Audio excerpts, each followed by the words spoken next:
If you take a look at my YouTube channel here, you probably notice that I cover a very diverse set of topics. And today I want to talk about the big picture, what ties all that together, or as my local community here calls it, this is the Ed Talk. Hi, welcome to the LEHR Innovations channel. My name is Edmund Williams, and today I'm going to talk about the why I do what I do. So I find that the best place to start that is to really start with the question, what problem are you trying to solve? I think it's generally a useful question for anybody. And for me, I've done a lot of looking into some of the biggest problems that humanity is facing right now, and how do we move the needle on those? I'm talking things like climate change, environmental degradation, food security. There's a lot of different topics that we can lump into this same bucket, and I don't really want to go into them all right now.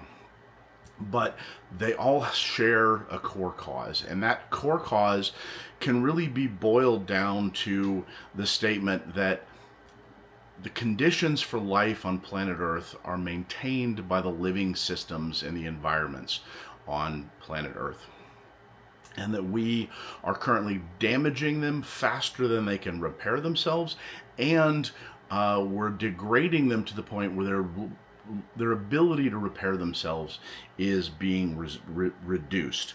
So then if you take a look at the fact that humans are by their nature biological organisms, and like every other organism on the planet, the place that we really interface with our environment is through our food. And so we need to be looking at the way that our food is produced, the way that it is harvested, delivered, consumed, etc. All of those pieces actually have a really important place in the environmental degradation and potentially repair that's going on. So there are ways that we can produce our food that actually repairs the environment and gives it the ability to repair even beyond what it is that we're doing. Collectively, those methods are called regenerative agriculture. And regenerative agriculture there's a lot of different methods involved there. And so we're talking permaculture, holistic management, agroforestry, the list goes on. There's a lot of different things.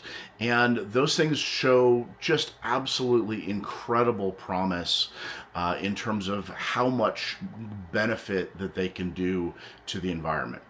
But in the current method, the current state of the art in regenerative agriculture has got a couple of pretty significant problems with it. The first is that right now we're at a place where a really, really significant portion of humanity wants to be a part of this repair.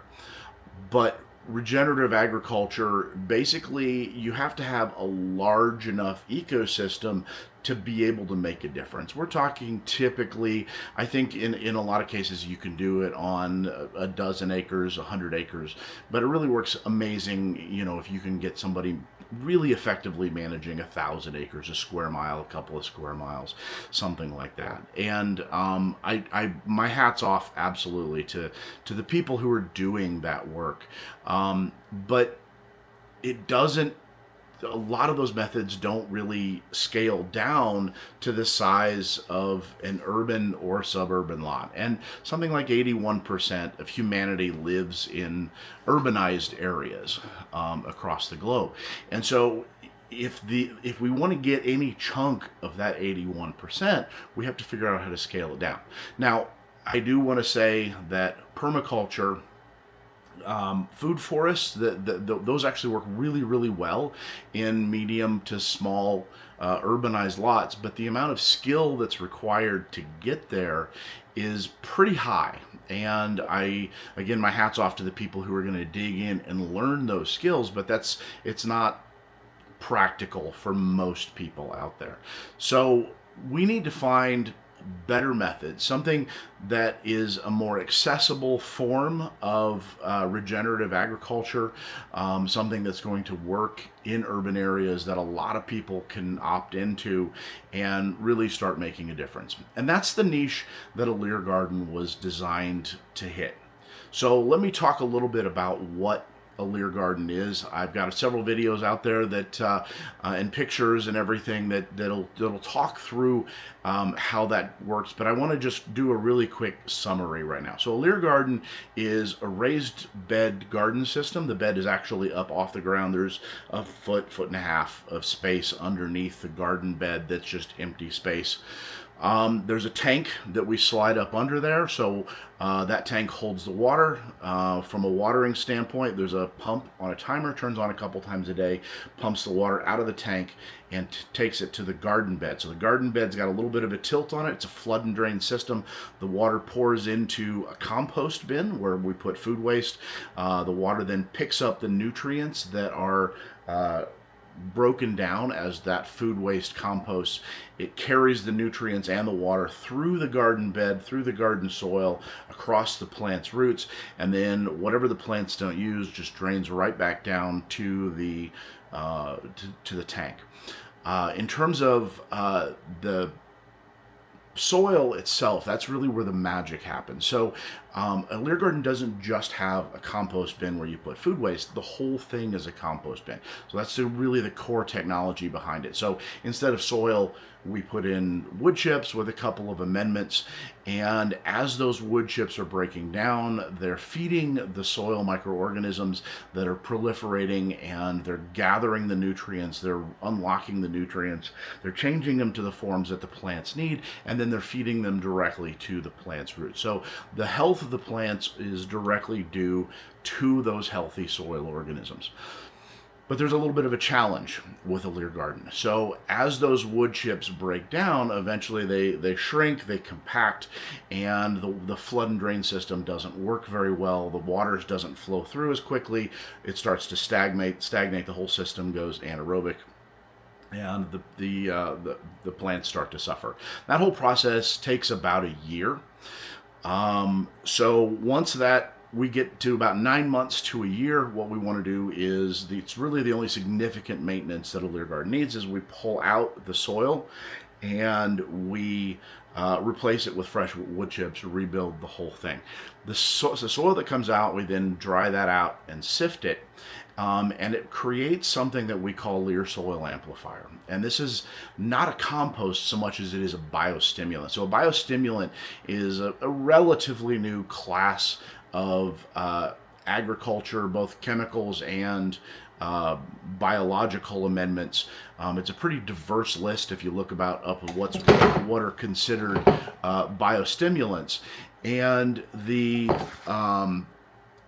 so what biostimulants do is, like it says in the name, they stimulate the biology. So the biology is going to have an effect of unlocking the nutrients in the soil, changing the soil chemistry, feeding the plants the nutrients that it needs. And so if you can unlock that biology, you see just absolutely incredible growth. So why is this important? So the next thing that I want to talk about is really kind of understanding that when you have a systemic problem, and the problems that I mentioned earlier are absolutely systemic, what you really need is a systemic solution to those problems. And a piece of technology in and of itself isn't a systemic solution, but it can absolutely open up some doors. And that's one of the things that we've been seeing with LEHR Gardens, is that it has a couple of features that actually really potentially make a huge difference. So the first feature is that the whole garden is designed to be automated. And we're actually using the biology as part of the automation. And so what it does is it significantly reduces the amount of labor that it takes to maintain the garden. I've installed gardens for people and told them they can expect to see about an hour a month of labor, and come back 3 months later and say it doesn't even take an hour. It just runs itself. It just keeps on going, doing whatever it needs to do. And so if we want to start a backyard garden movement, making the whole process easier is going to be really, really important for people. The next piece that it does is, if we look at profitability. So as a farm, if you're just creating a monoculture, then your tying your cart to the ups and downs of that particular market. If you're a wheat farmer, then you're dependent on this year's price of wheat on the open market, for example, and you're also more dependent on, what about the pests that eat that particular crop, and diseases, and how do droughts hit, all of those sorts of things. But if you can diversify the amount of outputs that you create, then you actually have a chance to create something that's going to be quite a bit more resilient, more successful. And LEHR Garden, in that case, does something really, really interesting. So, as I was studying where the labor of food production comes from, one of the things jumped out at me as really kind of obvious, I think. And that is that, like, if you go out into a wild area, someplace where maybe people hike through but they don't live, it's remote, and come across a meadow in the forest, and you take a look at that, and it's healthy, and the plants are all growing shoulder to shoulder. You can't see the soil. There's very little disease problems. There's very little pest problems. And all of these things are being managed naturally without people. Nobody's there watering it there. Nobody's there fertilizing it or weeding it or any of that sort of thing. And so you go in there and you say, hey, this one plant that I see that's living in this community of biodiversity, this is something that has potential value to me. So I pull it out of the meadow and I take it back home and I plant it in my garden and I till, and I remove all of those other things. So what happens is each of those organisms in an ecosystem has a job to do, and it's circular. They're all working together, mostly through their process of eating, and each of those organisms has a job as it goes around the circle, and then it's cycling nutrients, it's cycling energy, it's cycling water. There's a whole lot of different cycles that are going on, and each one of those organisms is a piece of that. And so when I take it out, all of those organisms that have been removed from the ecosystem, I now have to do their job as a farmer. So I really think the more I look at it, the more I realize that just about all of the work of a farmer is in replicating the efforts of those organisms that have been removed. So in a LEHR garden, what we do, since we have this really biodiverse soil, is looking to replicate that entire full complete ecosystem. And I want to put those things back, but I want to, as I select the jobs that need to be done, I want to pick things that have economic value. So as I mentioned, the garden itself is raised up off the ground. There's a tank under there. You can put fish in the tank. You can enclose it and put chickens under the tank. These don't take any additional space. And so you have the potential, and I have done this, to at the same time, in the same space, create fruits, vegetables, herbs, flowers, mushrooms, because we're using wood chips, so we can grow edible mushrooms on those wood chips. You can raise black soldier fly larvae, which love to eat the compost. You're raising earthworms, which are breaking down the soil and also helping eat the compost. Process the compost.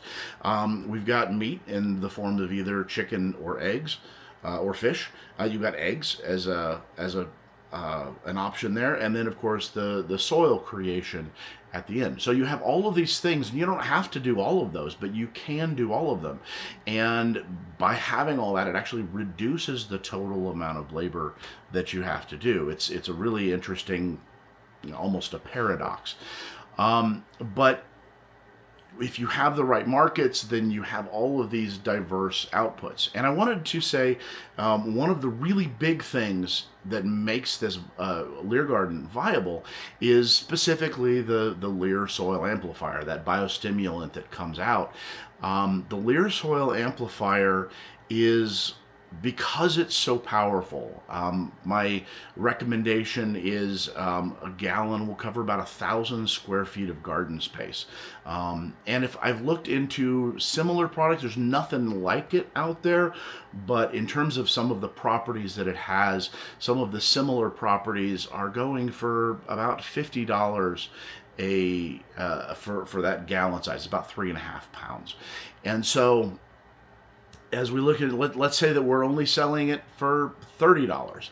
Okay, so the farm bed, the largest bed that I create is 24 feet long and 4 feet wide, and it produces about 100 gallons of Lear soil amplifier a year, or about every 9 months.